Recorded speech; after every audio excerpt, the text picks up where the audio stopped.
Good afternoon boys. आज हम discuss करेंगे pre board solution of DOE, जो अभी आपका रिसेंटली एग्जाम हुआ है उसका सेक्शन 3, 4 एंड 5 का डिस्कशन है। ध्यान से देखिएगा। आपके पेपर में क्वेश्चन नंबर 19 था, हमें इस एक्सप्रेशन का वैल्यू निकालना था।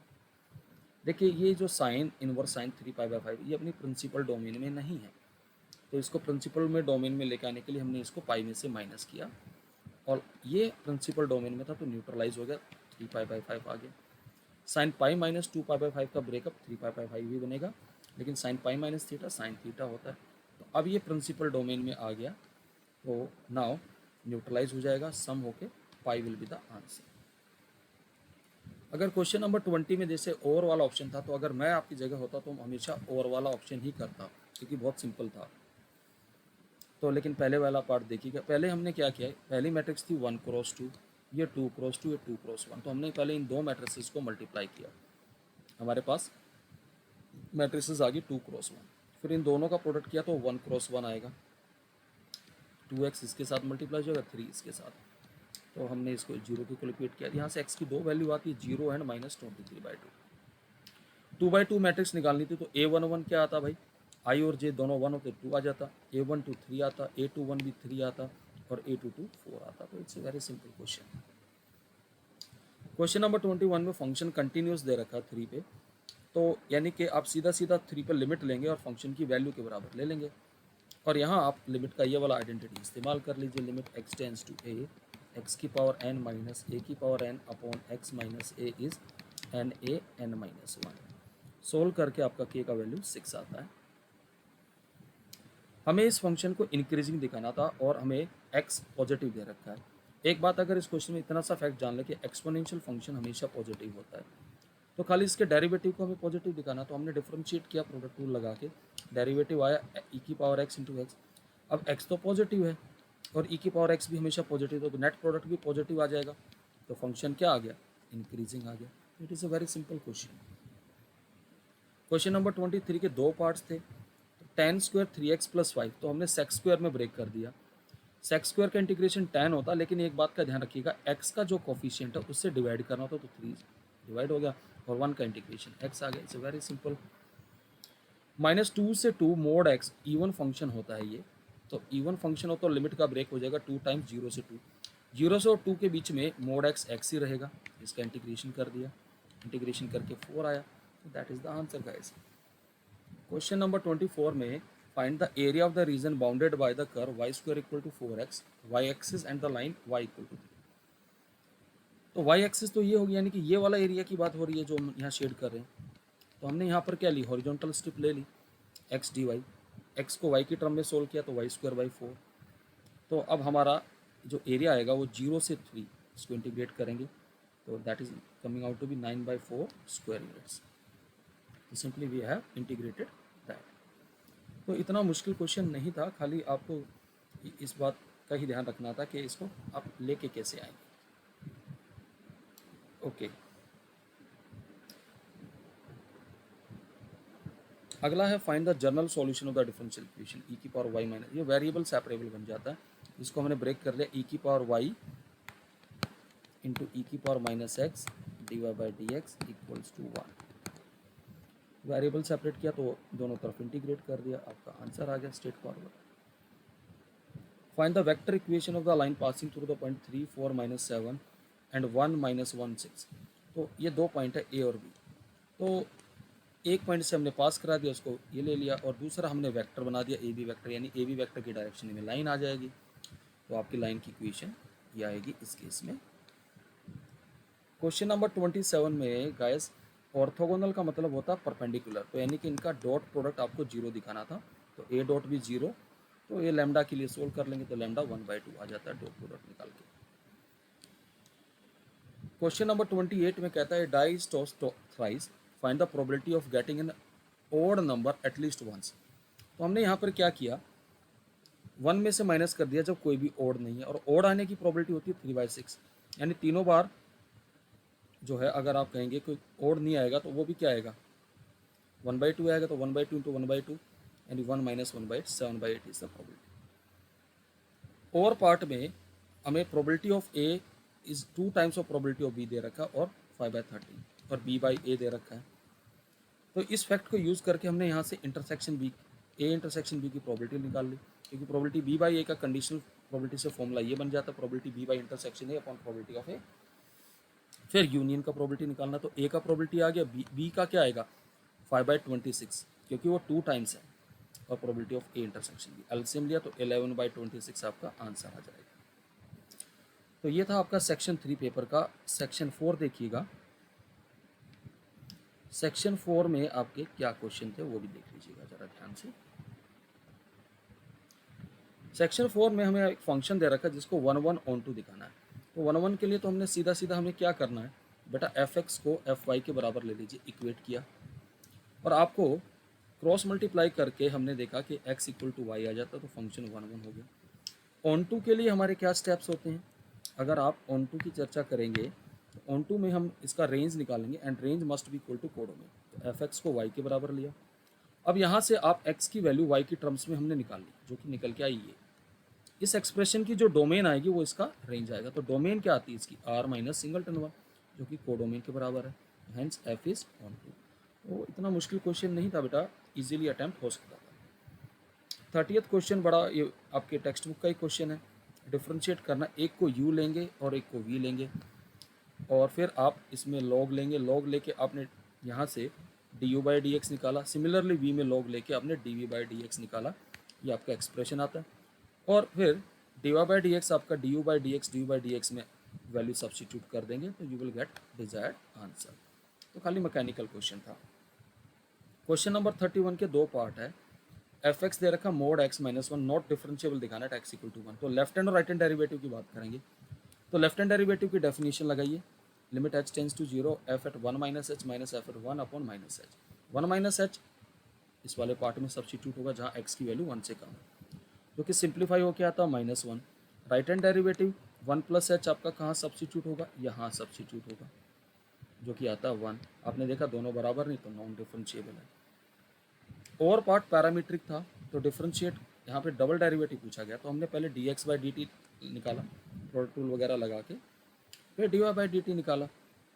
यहाँ पे आपने देखा कि प्रोडक्ट रूल लगाया, साइन टी का डेरिवेटिव cos t और माइनस टी cos t में प्रोडक्ट रूल लगाया, तो t का 1 cos t का माइनस साइन टी आएगा तो प्लस हो जाएगा, ये टर्म कैंसिल हो गई, तो आपके पास dx/dt आ गया और dy/dt भी आ गया।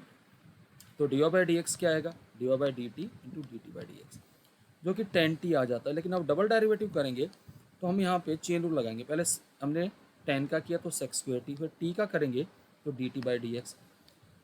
dt/dx यहाँ पे अब dx/dt का रेसिप्रोकल ले लेंगे, डाल दिया वैल्यू, तो आपको फाइनल आंसर आ गया sec cube t upon a t। That is the answer guys. 32 क्वेश्चन में कहता है find the equation of the tangent to this curve which is parallel to the line.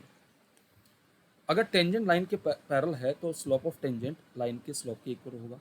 तो हमने x, y point of contact मान लिया, तो dy/dx इस पॉइंट ऑफ कॉन्टैक्ट पे यानी कि ये स्लोप ऑफ टेंजेंट हो गया, this is slope of tangent. अब स्लोप ऑफ लाइन यहाँ से निकालेंगे। अगर आपने जनरल इक्वेशन ऑफ लाइन पढ़ा है ax plus by plus c equal to 0, तो m आता माइनस a/b। हमने स्लोप निकाल लिया, दोनों को इक्वेट किया, यहाँ से x के लिए सोल्व किया, x आ गया 41/48, y हमने मेन फंक्शन में सब्स्टिट्यूट किया तो y आ गया, तो पॉइंट ऑफ कांटेक्ट आ गए, स्लोप तो हमारे पास था, तो इक्वेशन ऑफ टेंजेंट क्या आ जाएगी y माइनस y1, और आप क्या लिखते हैं dy/dx into x minus x1, जो कि इस केस में ये कितना है 2, और पॉइंट ऑफ कांटेक्ट आपके पास आ चुके हैं। So this is the equation of tangent. अगर आप 33 क्वेश्चन देखें, इसके 2 पार्ट है इंटीग्रेशन के। पहला वाला पार्ट बड़ा सिंपल है, हमने एक्स स्क्वायर को t मान लिया, तो 2x dx equal to dt। अब चाहे तो यहाँ पार्शियल फ्रैक्शन भी बना सकते हो, लेकिन मैंने सीधा मल्टीप्लाई करके कंप्लीटिंग द स्क्वायर किया। कंप्लीटिंग द स्क्वायर करके मैंने डायरेक्ट फॉर्मूला लगा दिया यहाँ पर, dx by x square minus a square that is equal to 1/2a log mod x minus a upon x plus a plus c. Formula लगाने के बाद लास्ट में t की वैल्यू भी हमने सब्स्टिट्यूट की, तो this is the final answer guys. इसी के और पार्ट में फॉर्म लग गई यहाँ पर लीनियर बाय क्वाड्रेटिक, तो लीनियर इक्वल टू हमने पुट कर दिया a into derivative of quadratic plus b।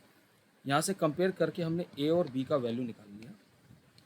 And then x plus two upon इसको ऐसे एक्सप्रेस कर दिया।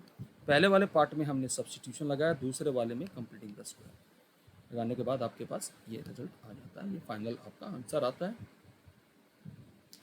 कहता find the area enclosed by the ellipse. हमने पहले क्या किया, इस पूरी इक्वेशन को 36 से डिवाइड कर दिया, तो ये एलिप्स आ गया, ये आपका हॉरिजॉन्टल एलिप्स है। तो हमने पहले क्वाड्रेंट का एरिया निकाल के उसको 4 टाइम्स कर देंगे।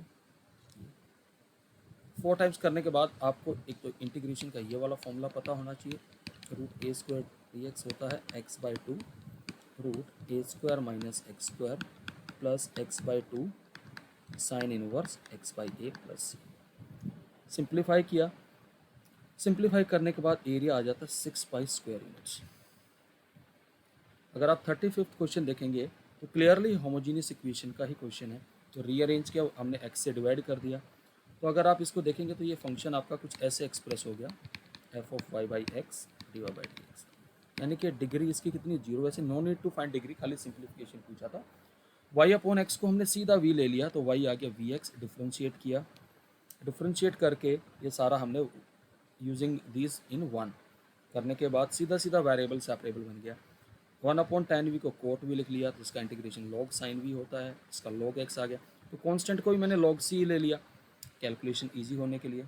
इसको इधर लेके आए तो लॉग की प्रॉपर्टी से बेसिकली ये अपॉन में सॉरी ये प्रोडक्ट में आएगा रादर देन अपॉन। मैं इसको यहाँ से क्रॉस ओवर कर रहा हूँ, log sine v plus log x is equal to log c, यानी कि x into sine v is equal to c, x into sine y by x equal to c, ये आपका आंसर आएगा। Okay, अब आपका चलते है सेक्शन 5 की तरफ। सेक्शन 5 थोड़ा सा लेंदी ज़रूर है, लेकिन मैकेनिकल वर्क ज़्यादा है, तो इसलिए थोड़ा सा घबराने की जरूरत नहीं है। 36 क्वेश्चन में अगर आप देखें तो पहला जो पार्ट है वो मैट्रिक्स मेथड का है, और दूसरे वाले पार्ट में आपसे मैट्रिक्स ए देके पहले तो ये प्रूव कराया गया है, a cube minus 6a square plus 9a minus 4i equal to 0। फिर आपसे ए इनवर्स निकलवाया गया। तो पहले हम पहला मैट्रिक्स इक्वेशन देखते हैं। देखिए मैं पूरे स्टेप्स इसलिए लिख रहा हूँ कि आपको पेपर में ऐसे लिखना चाहिए। पहले हमने मैट्रिक्स ए लिखी, एक्स लिखी, बी लिखी, फिर इस पूरे सिस्टम को आप एक्सप्रेस कर सकते हैं a x equal to b, तो एक्स आ गया a inverse of b, a inverse होता है adjoint of a upon determinant of b. फिर आपका सेकंड स्टेप सारा कोफैक्टर्स की कैलकुलेशन का है, ये हमने सारे कोफैक्टर्स निकाले। फिर डिटर्मिनेंट ऑफ ए अगर आप अलग से निकालने की जरूरत नहीं, कोफैक्टर्स को ऐसे मल्टीप्लाई कर दीजिए कॉरस्पॉन्डिंग एलिमेंट को कॉरस्पॉन्डिंग कोफैक्टर से, डिटर्मिनेंट -1 आ गया। एडजॉइंट इन सारे मैट्रिक्स के कोफैक्टर्स का ट्रांसपोज एडजॉइंट आ गया। अब हमने ये रिलेशन फिर इस्तेमाल किया, डिटर्मिनेंट क्योंकि हमारा -1 था तो ये -1 चल रहा है शुरू से, मल्टीप्लाई करके देखा तो माइनस भी मल्टीप्लाई हुआ, तो x1 आया, y2 आया, z3 आया। इसके ओवर पार्ट में क्योंकि क्वेश्चन में ए क्यूब पूछा गया है, तो हमने ए से पहले ए स्क्वायर निकाला, ए स्क्वायर मल्टीप्लाई कर दिया दोनों मैट्रिक्स को, ये आया आपके पास। फिर ए क्यूब हमने निकाला, ए स्क्वायर को ए से मल्टीप्लाई करके, मल्टीप्लाई करने के बाद ये मैट्रिक्स आई।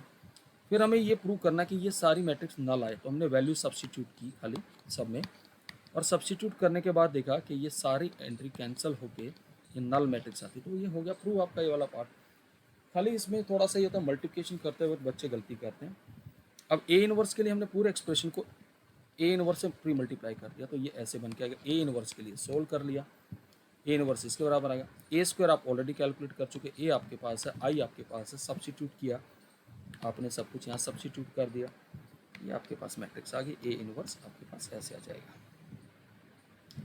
37th क्वेश्चन में कहता find the image of the point -1 3 4 in the plane, plane के ऊपर इसकी इमेज निकालनी है। और दूसरे वाले पार्ट में कहता है कि लाइंस इंटरसेक्ट कर रही है इच अदर, वो प्रूव करना, और पॉइंट ऑफ इंटरसेक्शन भी निकालने हैं, और प्लेन की इक्वेशन, बहुत कुछ पूछा गया है क्वेश्चन में। तो पहले इमेज देखते हैं।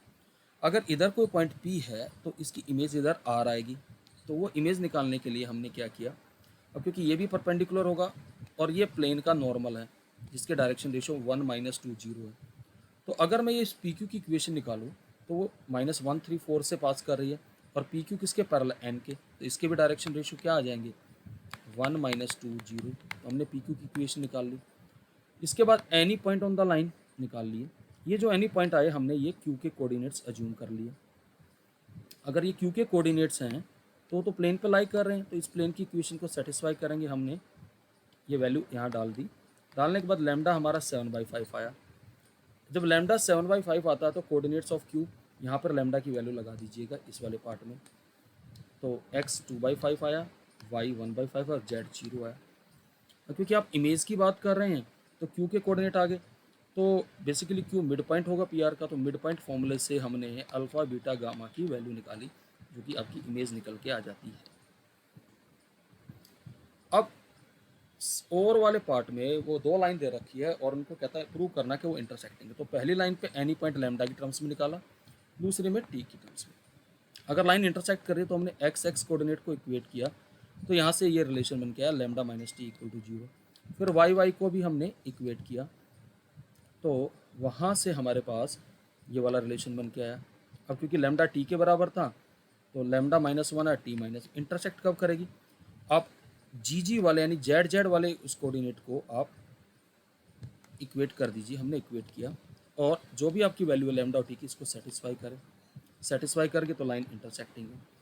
अब पॉइंट्स ऑफ इंटरसेक्शन, लैम्डा की वैल्यू -1 ले लो या टी की, किसी एक जगह रख दीजिए, इनमें रख दीजिए या यहाँ टी की -1, तो आपके पास यहाँ पे पॉइंट ऑफ इंटरसेक्शन आ गए। फिर ये कहता है equation of a plane containing this line. यार एक बात बताइए, अगर ये कोई प्लेन है, ये लाइन जिन पॉइंट से पास कर रही है पी एंड क्यू से, वो तो कर ही रही है, लेकिन हमारा नॉर्मल क्या होगा यार, नॉर्मल वेक्टर क्या होना चाहिए, दोनों लाइन के परपेंडिकुलर होना चाहिए। तो इन लाइन के बी वेक्टर क्या क्या आए वो हमने देख लिए, इनको वेक्टर फॉर्म में लिख लिया पहले मैंने।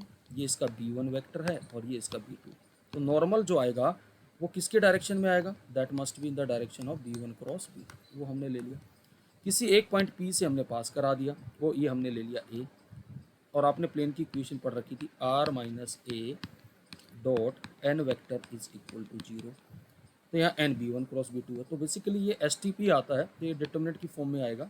सोल्व करके प्लेन की इक्वेशन आ गई। 38 क्वेश्चन LPP का था। तो पहला क्वेश्चन में ग्राफ बनाना है, और मैं प्रेफर करता बच्चा सेकंड क्वेश्चन करता तो बिल्कुल ही आसान होता, लेकिन फिर भी देखिएगा ज़रा ध्यान से। 38 क्वेश्चन में हमने ग्राफ बनाया और हमारा ग्राफ कुछ इस तरीके से बन के आया। ये आपका फिजिबल रीजन बनेगा।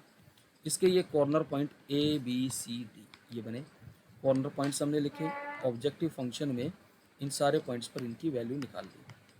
तो मैक्सिमम पूछा था तो वो तो 180 आ रहा है और मिनिमम 60 दोनों हमारे पास यहाँ आ गए। अब इसके और पार्ट में उसने पहले कॉर्नर पॉइंट्स दे रखे हैं, तो कॉर्नर और ऑब्जेक्टिव फंक्शन तो ये डालने हैं। तो बताना है कि मैक्सिमम कितना है, तो मैक्सिमम हमारा 300 आता है।